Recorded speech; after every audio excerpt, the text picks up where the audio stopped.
Hello student, कैसे हैं आप सब। एक बार पुनः सी कोचिंग क्लासेस पर स्वागत है। उम्मीद करता हूं आप सब अच्छे होंगे, बेहतर होंगे, मस्त होंगे। और 11th क्लास के केमिस्ट्री में चैप्टर सेकेंड में आज का हमारा टॉपिक है स्पेक्ट्रम। स्पेक्ट्रम के प्रकार यहां पर समझेंगे, पूरा सचित्र वर्णन करेंगे। क्वेश्चन कैसे पूछा जाता है, सबसे ज्यादा डाउट इसी में रहता है। जैसे क्वेश्चन आपको पूछा जाएगा कि सतत स्पेक्ट्रम क्या है, रेखीय स्पेक्ट्रम क्या है, समझाइए। अवशोषण स्पेक्ट्रम क्या है या उत्सर्जन स्पेक्ट्रम क्या है। ये दो स्पेक्ट्रम के प्रकार होते हैं, उत्सर्जन स्पेक्ट्रम और अवशोषण स्पेक्ट्रम। और इसके फिर भी प्रकार होते हैं, जैसे हमारा उत्सर्जन स्पेक्ट्रम दो प्रकार का होता है, सतत स्पेक्ट्रम और रेखीय स्पेक्ट्रम। तो यहाँ पर हम सारे स्पेक्ट्रम चर्चा कर लेंगे जो भी आपके सिलेबस में है। तो सबसे पहले तो बात करते हैं स्पेक्ट्रम है क्या। तो जैसे आप लोग देखते हैं, सबसे अच्छा एग्जाम्पल मैं आपको बताता हूँ कि बरसात का सीजन है जैसे, और कभी कभी जब बरसात में मतलब पानी गिर रहा होता है और अचानक धूप कर देता है, तब हमको आकाश में इंद्रधनुष दिखाई देता है, रेनबो जिसे कहते हैं। यानी विभिन्न प्रकार की कलर दिखाई देती हैं। वो हमें एक प्रकार से प्रकाश का स्पेक्ट्रम दिखाई देता है। यानी जो हमारा प्रकाश होता है वो श्वेत होता है, लेकिन जब विभिन्न अवयवी रंगों में विभक्त हो जाता है, और इन रंगों में विभक्त होने का जो प्रक्रम है एक प्रकार से वो स्पेक्ट्रम है। यानी जो वर्णक्रम दिखाई दे रहा है, जो हमें रंग दिखाई दे रहा है, उसे हम कहते हैं स्पेक्ट्रम। अपने भाषा में परिभाषा लिखना है कि देखो जरा, विद्युत चुंबकीय विकिरणों का विभिन्न तरंगदैर्घ्य की आकृति के आधार पर अध्ययन करना स्पेक्ट्रम कहलाता है। अर्थात विकिरणों का फोटोग्राफिक प्लेट पर लिया गया चित्र स्पेक्ट्रम कहलाता है। फोटोग्राफी प्लेट क्या है ये भी मैं समझाऊंगा। एक पर्दा होता है, जैसे हम प्रिज्म में से प्रकाश को गुजारते हैं।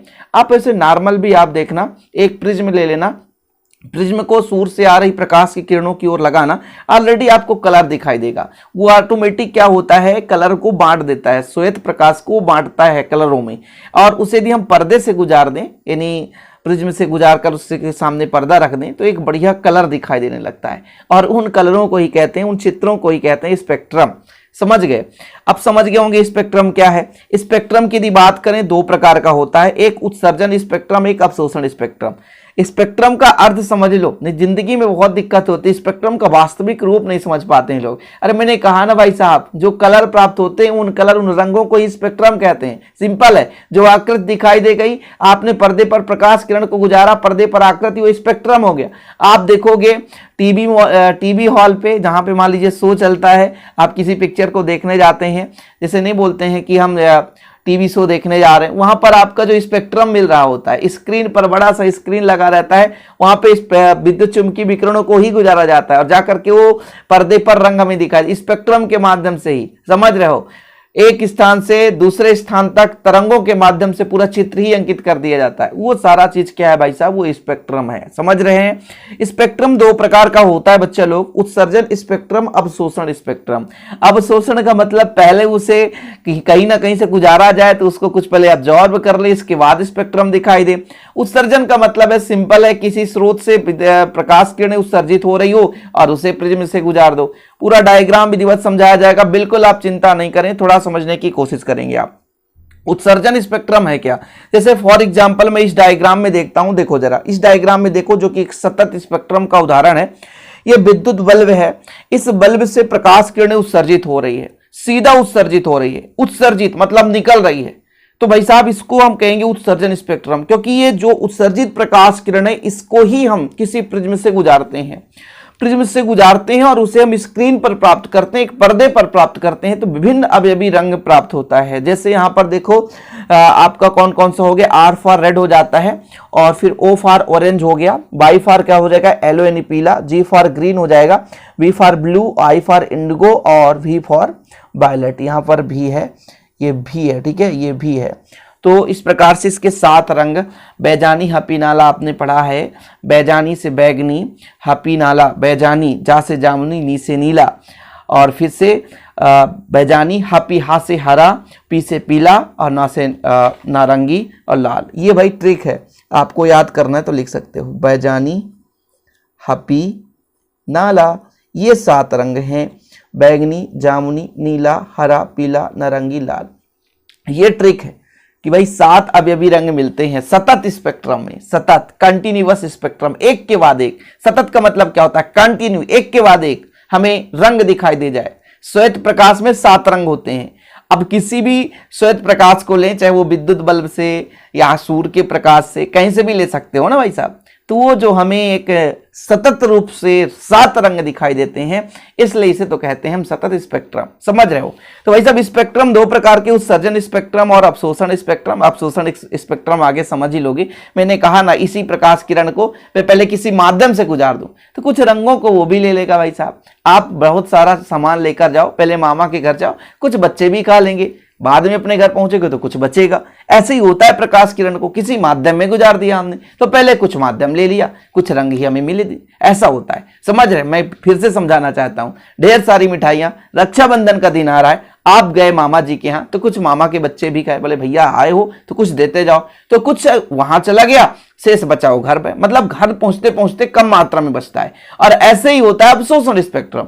अवशोषण स्पेक्ट्रम का डायग्राम आपको समझाऊंगा, ये रहा भाई साहब अवशोषण स्पेक्ट्रम, कि हम पहले लेकर चले मार्केट से मामा के घर, और मामा के घर में कुछ रंगों को क्या कर लिया गया, अवशोषित कर लिया गया, कुछ बचे तो प्रिज्म से गुजारा गया, तो देखा गया भाई साहब कुछ जगह तो रंग दिखाई दे रहे हैं, कुछ काली पट्टी, कुछ काली पट्टी मतलब डब्बा आपका खाली है, वहां से मीठा उठ गया है। मीठा किसने खा लिया? मामा का बच्चा खा लिया, सिंपल है।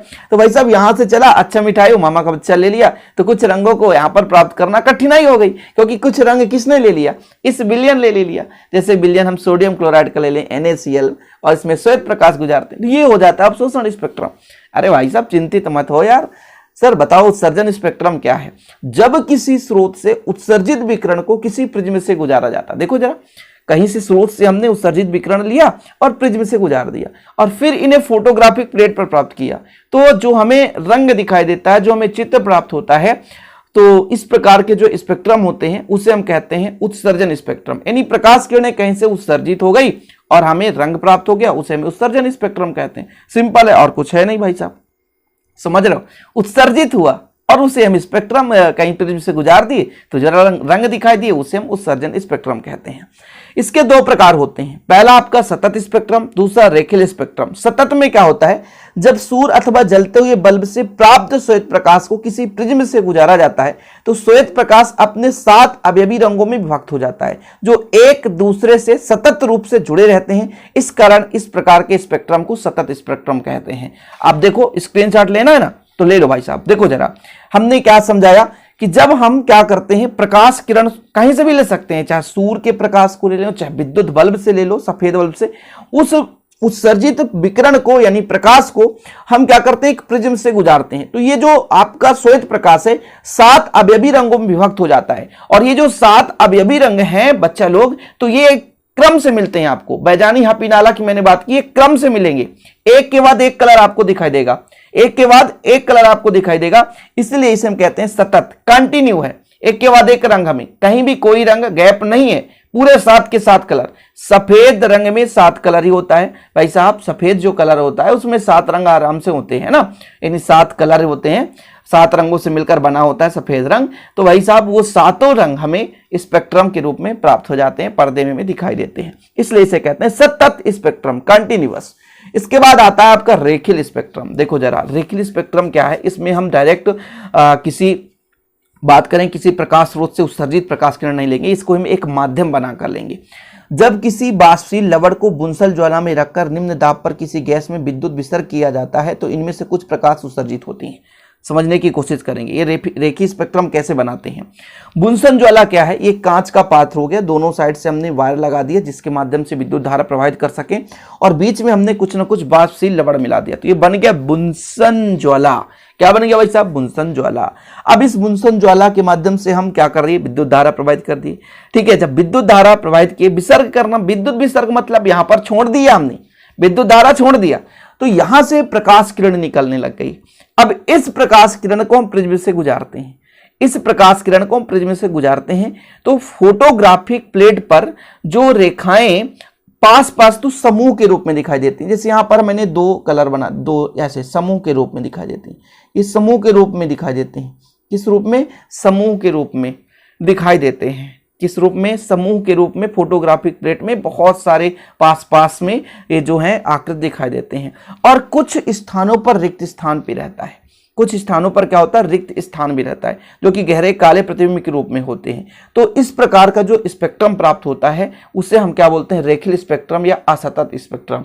यानी प्राप्त तो हुआ लेकिन क्रम से नहीं है, रेखीय का मतलब होता है लाइन स्पेक्ट्रम, बीच में कुछ खाली है, इसे ही असतत स्पेक्ट्रम कहते हैं। क्या बोलते हैं? असतत स्पेक्ट्रम। समझ रहे हो? यदि मैं आपसे कह दूं एक क्वेश्चन कि प्रकाश के रंगों का विभक्त होना क्या कहलाता है, तो विपाटन कहलाता है। क्या कहलाता है? विपाटन कहलाता है। प्रकाश के रंगों का, है ना, अपने अवयवी रंगों में विभक्त होने की जो क्रिया है वो क्या कहलाती है? विपाटन कहलाती है। क्या भाई साहब? विपाटन, यानी अलग हो गया। भाई साहब समझ रहे हो? क्लियर है? समझ गए होंगे, उम्मीद करता हूं कि रेखीय स्पेक्ट्रम क्या है कि भाई हमने डायरेक्ट उत्सर्जित नहीं किया, पहले उससे हम एक बुनसन ज्वाला बना लिए, कांच की एक, मान लीजिए एक पात्र ले लो, मतलब बिल्कुल निर्वात ट्यूब होना चाहिए, इसके अंदर हमने क्या भर दिया भाई? बाष्पशील लवण भर दिया। और बाष्पशील लवण जैसे NaCl, सोडियम का ही कोई लवण भर दो भाई, NaCl सोडियम सल्फेट, ये लवण है, तो सोडियम का कोई लवण भर दिया हमने और इसमें विद्युत विसर्ग किया। और जब विसर्ग किए तो यहां से क्या निकलेगा? कुछ ना कुछ मात्रा में प्रकाश किरण निकलेगी और उस प्रकाश किरण को प्रिज्म से गुजारते हैं। तो जो फोटोग्राफिक प्लेट पे हमें दिखाई देता है, ये छोटे छोटे समूह के रूप में कई सारे रेखाएं दिखाई देने लगते हैं। तो जो वर्णक्रम होता है इसे हम रेखीय वर्णक्रम कहते हैं और स्पेक्ट्रम को रेखीय स्पेक्ट्रम। स्क्रीनशॉट प्लीज आप लोग कर लीजिए। हम बात कर लेंगे दूसरे स्पेक्ट्रम की, जो हमारा अवशोषण स्पेक्ट्रम है। काफी इंपॉर्टेंट है अवशोषण स्पेक्ट्रम, कि जब किसी स्रोत से प्राप्त श्वेत प्रकाश को पहले किसी विलयन या तत्व वाष्प में गुजारा जाता है। हमने पहले ही बता दिया सिंपल तरीके से, भाई मेला से आप आ रहे हो, मिठाई लेकर आ रहे हो, मामा जी के घर में गए, मामा जी के छोटे छोटे बच्चे हैं, कुछ मिठाई खा लिए, घर पहुंचे तो आपके बच्चे तो कम ही मात्रा में पा रहे हैं। सिंपल है। ऐसे ही भाई साहब देखो जरा, किसी भी प्रकार, ये सूर है, सूर बना दिए भाई साहब, यहाँ पे चंदा मामा आया ना तुम, मंद मंद मुस्काना तुम, सूर्य जी हैं, सूर्य जी महाराज से प्रकाश किरणें आ रही थी, इसे आप किसी बिलियन में क्या कर दिया भाई साहब? प्रवाहित किया। वो बिलियन उसको क्या कर लिया? अवशोषित कर लिया। कुछ रंगों को अवशोषित कर लिया और कुछ रंगों को छोड़ दिया। जो प्रिज्म में गया तो वो अपने दूसरे रंग में क्या हो गया? जो भी बचा विभक्त हो जाएगा और बीच में क्या हो जाती? काली लाइनें दिखाई देती है, बाकी तो कलर जो भी है वो दिखाई देगा। तो जो इस प्रकार से स्पेक्ट्रम प्राप्त होता है उसे हम कहते हैं अवशोषण स्पेक्ट्रम। क्या? काले अंतराल में साबित होता है कि प्रकाश की कुछ मात्रा को पदार्थ द्वारा अवशोषित कर लिया गया है और इसे ही अवशोषण स्पेक्ट्रम कहते हैं। बिल्कुल सिंपल है, डायग्राम जरूरी है। इन तीनों डायग्रामों को अच्छे तरीके से, अवशोषण स्पेक्ट्रम का डायग्राम आप स्क्रीनशॉट कर लो, स्क्रीनशॉट कर लेना। यदि क्वेश्चन आता है भाई साहब अवशोषण स्पेक्ट्रम क्या है, तो आप समझा तो दोगे, लेकिन यदि डायग्राम आपने नहीं बनाया तो फिर आपका फिर दिक्कत हो सकता है, आपके नंबर कटेंगे। इसे कहते हैं फोटोग्राफिक प्लेट। क्या? फोटोग्राफिक प्लेट है बच्चे लोग। ओके ठीक है सर, इसका भी आप डायग्राम लोगे भाई साहब तो डायग्राम ले सकते हो। ओके, स्क्रीनशॉट लेकर के डायग्राम बना लो। ठीक है, ये आपका फर्स्ट डायग्राम था जो सतत का था। किसका था? सतत का। इस प्रकार से आज का हमारा कंप्लीट होता है सेशन। वीडियो पसंद आए तो लाइक करें, शेयर करें, और यदि इसका आपको नोट्स लेना है तो ये मेरा नंबर है 9685299149। 1 सब्जेक्ट ओनली 100 रुपीज चार्ज है। ठीक है, ओनली 100 रुपीज, जिससे आप बेहतर नोट्स प्राप्त कर सकते हैं। जो आप वीडियोज में पा रहे हैं वही आपको नोट्स मिलेगा। चलिए मिलते हैं अगली वीडियो के साथ। जय हिंद, वंदे मातरम। कमेंट बॉक्स में भी आप अपना प्यारा सा सुझाव देना ना भूलें।